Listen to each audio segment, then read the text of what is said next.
Bonjour les filles, aujourd'hui je vous partage ma façon de gérer la réserve de viande à la maison. Je vous explique aussi comment choisir sa viande ainsi que quelques idées recettes.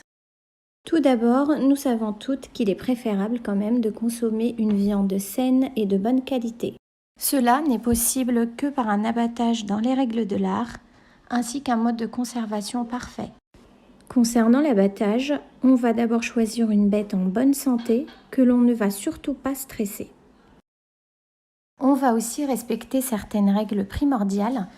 Par exemple, laisser la bête se vider complètement de son sang suite à l'interruption de ses artères, car le sang est le premier véhicule des bactéries. Ensuite, on arrive à l'étape de conservation qui commence d'abord chez le boucher avant d'arriver à la maison. Pour bien choisir votre viande, faites attention à sa couleur. Elle doit être rosée et brillante, avec une bonne texture. C'est-à-dire, une bonne viande ne doit être ni collante ni sèche, mais tendre. On arrive enfin à la conservation de la viande chez soi. Bien sûr, on ne va pas trop traîner. Là, je reviens de chez le boucher, donc je vais me dépêcher pour tout laver, tout ranger dans mon congélateur ou mon frigo, selon bien sûr le moment d'utilisation. Rapidement, je vous montre ce que j'ai pris. Un poulet entier, un poulet découpé, de l'agneau pour couscous, des petites côtelettes pour raclette, la viande hachée, des pilons de poulet, du veau pour tagine et bien sûr des sachets de congélation avec les pinces. Là les filles, c'est ma petite réserve pour quelques temps, tout dépend si je reçois ou pas et ça dépendra des repas qu'on va consommer. Alors, juste avant d'attaquer, j'en profite pour vous montrer mon tiroir de congélo dédié à la viande. Et c'est parti, je vais commencer par la viande hachée.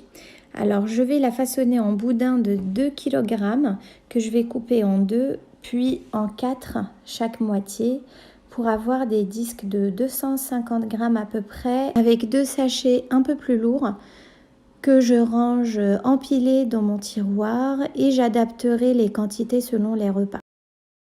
Tout de suite après, je m'attaque au pilon de poulet que je vais laver dans de l'eau avec du jus de citron, vinaigre blanc, sel. Vous pouvez rajouter du gingembre si vous voulez. Ensuite, je vais retirer toute la peau et les graisses. Puis après, je les réserve pendant 2 petites heures dans cette marinade avant de les ranger dans les sachets, dans le congélateur. Et ça me permettra de les avoir tout prêts à faire cuire. Concernant le poulet entier et le poulet découpé, je vais juste les laver de la même façon que les pilons.